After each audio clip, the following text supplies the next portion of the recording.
বাসায় বসে দেশি পাকা আম খাওয়া যায় যদি আল্লাহ তাআলা চান। হয়তোবা নিজের দেশের আম নিজের গাছের আম কপালে জোটেনি, তাতে কি হয়েছে, কিন্তু এমনি তো খাচ্ছি, এটাই তো বেশি, তাই না? এই প্রথম যাত্রা করলাম দেশি পাকা আম, আমার হাজবেন্ড নিয়ে এসেছে।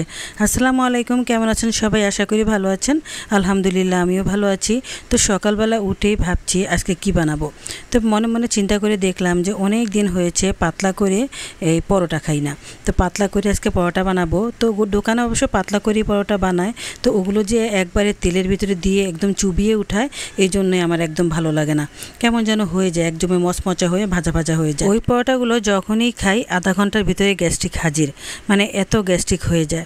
তো যাই হোক, এখন আমি এভাবে পাতলা করে পরোটাগুলো বানিয়ে নিচ্ছি। এই পাতলা পরোটা খেতে যে কত ভালো লাগে কি বলবো, আসলে অনেক মজা হয়, অসাধারণ একটা পরোটা। হয়তো বা এগুলো একদম ফুলবে না, কিন্তু খেতে কিন্তু অনেক ভালো লাগবে। আর এই যে সাথে করে নিয়েছি একটু সবজি, এখানে আলু, গাজর আর মটর দিয়েছি, দিয়ে একটা ভাজি করে নিলাম। তো যাই হোক, আজকে সকালে নাস্তাটা কিন্তু বেশ দারুণ হয়েছে, খুবই মজার ছিল।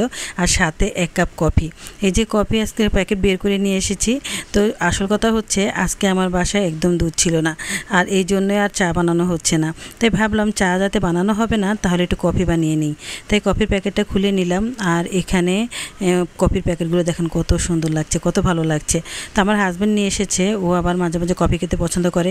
কি বলবো, আমার বাসা তো ছোট বাচ্চাটাও কফি খেতে পছন্দ করে, মানে সবাই পছন্দ করে, এত ভালোবাসে। তো যাই হোক, এখন 4 প্যাকেট নিয়েছি, কারণ আমরা এখানে 5 জনের জন্য মনে হয় 4 প্যাকেট দিলেই হয়ে যাবে। তো এখন আমি প্যাকেটের মুখগুলো কেটে নিয়ে তারপর ঢেলে দিচ্ছি। তো এখানে ঢালতে ঢালতে দেখলাম যে 4 প্যাকেট না 3 প্যাকেট দেওয়ার পরে দেখি কি সুন্দর কালার চলে এসেছে, আর খেতেও স্বাদটা হয়ে গেছে, মানে একদম কফির মতোই হয়ে গেছে। তো ভাবলাম 3 প্যাকেট দিলে হয়তো বা আমাদের জন্য যথেষ্ট। যেহেতু আমরা বড় বড় মগে করে কফি খাই না, কাপে করে খাই, এই জন্য আমাদের জন্য এতটুকুই যথেষ্ট। তো যাই হোক, এখন ভালো করে মিশিয়ে নিয়েছি, আর পানিটা আগে গরম করে নিয়েছি। আর এখন সবাইকে একটু একটু করে নাস্তা দিয়ে দিচ্ছি। সত্যি বলতে আজকে সকালে নাস্তা যে এত মজা হবে, এত ভালো লাগবে, একদম একটা পারফেক্ট নাস্তা, খুব ভালো লেগেছে।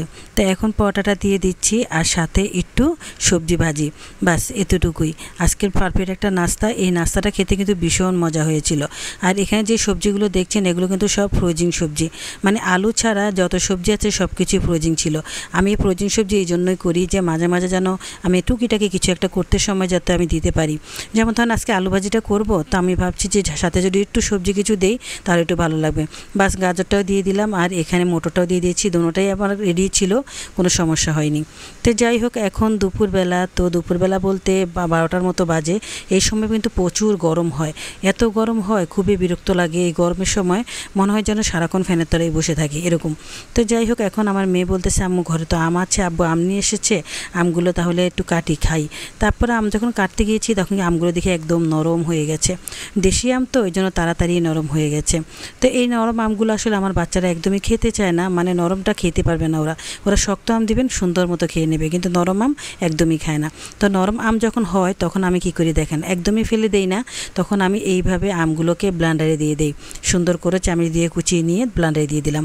আর সাথে একটু টক আমের কাতও দিয়ে দিয়েছি, কারণ এই টক আমের কাঠটা ঘরেই ছিল, আমি যে আমসত্ত্ব বানিয়েছি তখন এই কাঠটা বেঁচে গিয়েছিল, তো ওটাই আমি রেখে দিয়েছিলাম, এখন ওটাই দিয়ে দিলাম।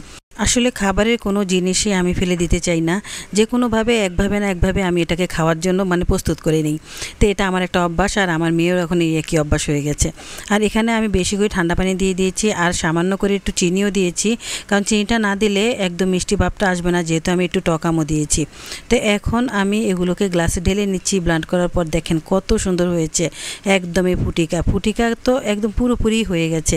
আপনারা বাজার থেকে ফুটিকা কিনে না এনে এইভাবে যদি ফুটিকা বানিয়ে খান, দেখবেন আপনাদের বাচ্চাদের স্বাস্থ্যসম্মত খাবারও হবে, আর ওদের শরীরটাও ভালো থাকবে। বাজারের ফুটিকা কিন্তু একদমই বাজে। ঠান্ডা পানি দিয়ে বানিয়েছি, আর উপরে একটু বরফ কুচি দিয়ে দিয়েছি। আর এখন যে কি ভালো লাগছে এই গরমে দিয়ে এই ঠান্ডা ঠান্ডা ফুটিকা খেতে, যে কত মজা হয়। বাচ্চাদের যদি একবার বানিয়ে দেন দেখবেন বাজার থেকে আর কখনোই কিনে খেতে চাইবে না। তো ভালো থাকবেন সবাই, ভিডিওটা ভালো লাগলে অবশ্যই শেয়ার করে দিবেন। আল্লাহ হাফেজ।